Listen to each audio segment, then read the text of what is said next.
8:21 on News Talk 580 KMJ and Talk Radio 105.90 FM KMJ. Chris Daniel here with Brandon Shoemaker on a Friday with Benefits and Mr. Philip Teresi.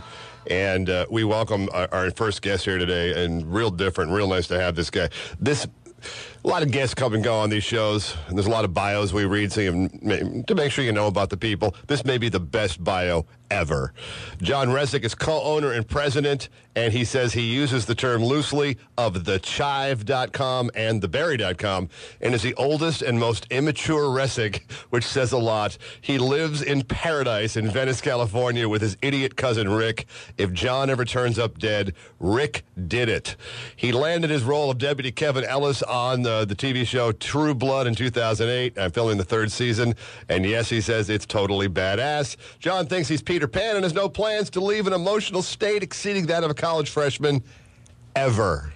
We applaud this kind of attitude and welcome John Resig. Hey, John. Thanks, guys. I feel like you should be doing a keg stand right now. Go ahead. Where did you find that bio? Oh, I thought you sent it to us. I think my assistant may have done that. It's off your website, man. Oh, man, I write a lot of things when I'm drunk. First of all, thanks for the Chive, man. It's a great site. It's a wonderful, wonderful time killer. I've had so much fun there. It keeps me young. Thank you. No, thank you. I get to appreciate it, too. You know, we have like 4 editors that turn out some great stuff, and I get to go through their stuff all day, so it's nice. I also wanted to say thanks because I was thinking about it, John, and quite frankly, there's no true motivation for you being on the show today other than you were kind enough to say yes to us when we called you about the charity stuff and True Blood and all that. So thank you very much. No, it's no problem. I'm happy to do it. Actually, it's funny because someone sent me an article on you recently. I think you reunited. It was an aunt with a. Oh yeah, Barb. Yeah, she hadn't seen her niece in 32 years. Yeah, so you had reunited them in Chicago or something. I remember someone had sent that to me. So when I saw the name, I thought, you're probably a good person, and you're not going to molest me on air. So I'll come on in. Well, the segment's still young. It is. You haven't heard our little piece on True Blood yet. A show I love or loved. I'm not sure yet, John. You'll explain it to me, I'm sure. I'm sure I can help. Hey, I have a quick question on a phenomenon. And forgive me, I'm not quite up to speed on this, but even for listeners out there who have never been to thechive.com, people have probably been seeing T-shirts around and posters around that say "Keep Calm," and then there's a crown. And I believe the original was "Keep Calm and Chive On." That is you guys, right? That is us. Keep calm and chive on. And it has morphed and changed into a million different messages after "Keep Calm," and then it's you can literally find thousands of alternatives to it now. How did that start, and what is it about? The original was actually "Keep Calm and Carry On," which was an old World War II propaganda piece that was never released, and they found it at a Northumberland bookstore like a few years ago, and that was sort of the genesis. But I would say definitely in America, we were the first to definitely lead with it out here. But to see what it's become is just ridiculous. Are you able to It's so awesome. Are you able to capitalize on it? Yeah, I mean, that's kind of the core of the Chive is like we don't make as many of those shirts as we could or even should. Yeah. But it really wouldn't be the Chive if we really cared that much about money. See? Man, That's why I like this guy. Nice. You're perfect for Fridays, too.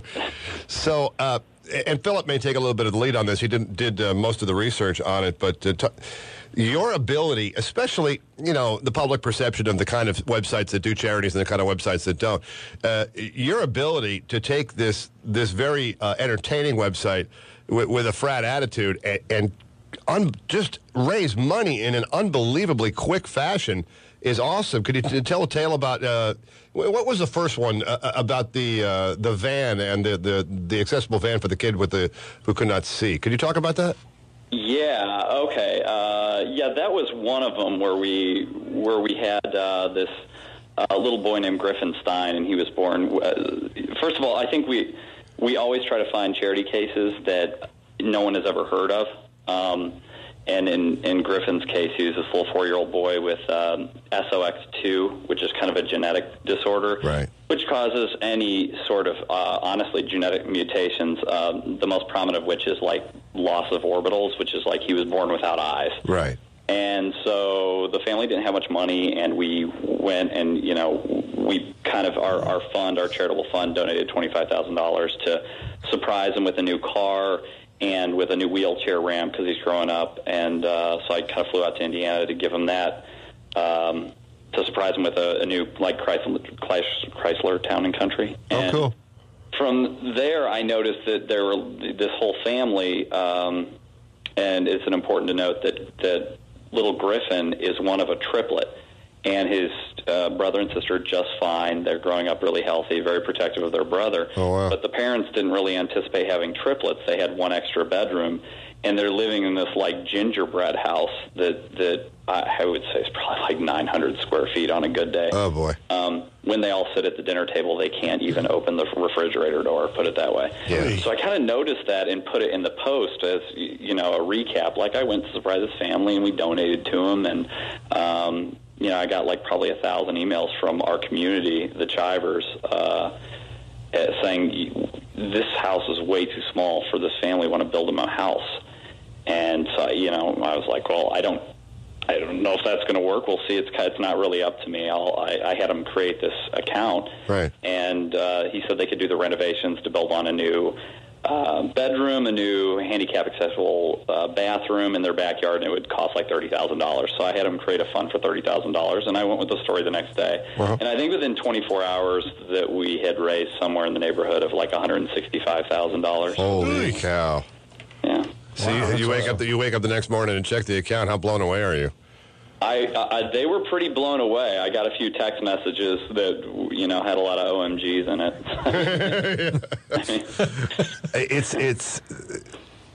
It goes contrary to what people think normal charitable drives are.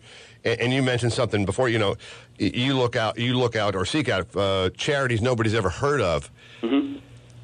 I hate to be the cynic, but as a person who receives a lot of charitable requests, who are those people? I mean, it seems like anybody who has a need eventually tries to become a charity or attached to a charity. Where are you looking where you're finding these people who aren't asking? Well, Chive Charities has kind of evolved over the years. I would say the good place to start is sort of like, in a way, triangulating it. Most of the cases that we hear, they don't just submit and say, I need this much money. Yeah. You will get those submissions, but then, like 6 Degrees of Kevin Bacon, someone else will step to the plate on their behalf independently, and then someone else. So you end up hearing the same name a few times, the same way someone sent me more than a couple of your stories. So that kind of turns you in the right direction. And then there's a lot of vetting that goes on behind the scenes. You don't just run out of the gate, for anyone, especially because there are people some 34-year-old who's like, I just had a heart attack and I'm 34 and I'm wildly overweight, and you're just like, I can't pay for you because you ate a ton of cheeseburgers, and that's exact. But he's right. That's why I asked the question. That's what happened. Yeah, I mean, your cheeseburger habit is not my problem. It's nice to hear somebody actually say that out loud. John, give me just a second. We got to do a quick 3-minute news check. We're with John Resig, co-owner and president of thechive.com. Also, plays the role of Deputy Kevin Ellis on HBO's True Blood. We'll talk to him about that too when we get back in 3 minutes after news on KMJ. Hey, do I know how to treat a guest or what? We're with John Resig, and he's one of the stars of True Blood. He's also the co-founder and president of thechive.com. We're talking about some of the charitable work they're doing. We invite you to go to the Chive, where some articles today are the biggest quitters of sports in the past 15 years. 5 psychotic marketing stunts that traumatize their audience. Awesome. And my favorite photo set for Friday, we're lost. Better burn your bra for help. But Thank you, John. The Chive wants to use my location as well for some reason on the app. I don't get that. John, Brandon just became aware of your app, which, by the way, is one of the fastest apps I've ever seen. And he's already trying to figure out how to change the name of the app so wifey doesn't see. So. Nothing like getting thrown under the bus in front of 600,000 people. That's the great thing about the name. When she sees the Chive, she's like, oh, honey, it's recipe. It's a cooking site. John, back to The charitable stuff, too, because you gave one example of the boy who was born without eyes and how quickly, you were looking for, what was the second amount you were looking for, 35 or 30,000? Went to 165 overnight.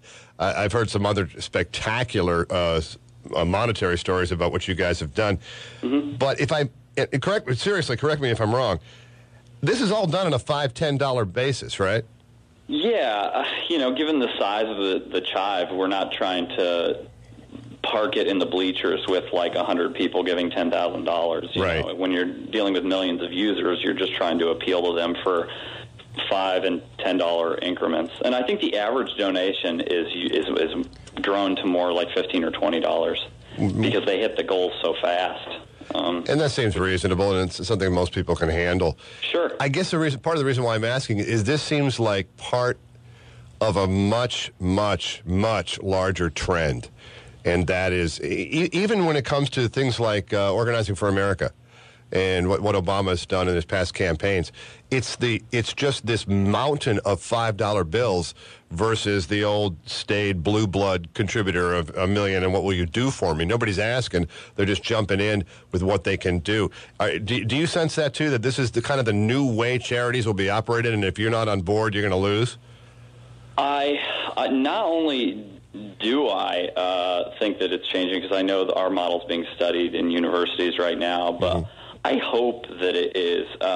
First of all, I don't think that you should scrutinize charity in any form, that you should naysay it, but at the same time, you are dealing with a lot of these old charitable models that, and I won't call any of them out, that are like kind of bloated with a lot of overhead. So you've got a lot of salaries and a lot of marble floors getting paid for, whereas when you're fast and light online, you're more like a battleship as opposed to an aircraft carrier. So you can move with the trends and you can raise money quickly, and the money gets to where it needs to go. Yeah, what are you operating must be 99%, really. I mean, other than the flying out to give the check to somebody.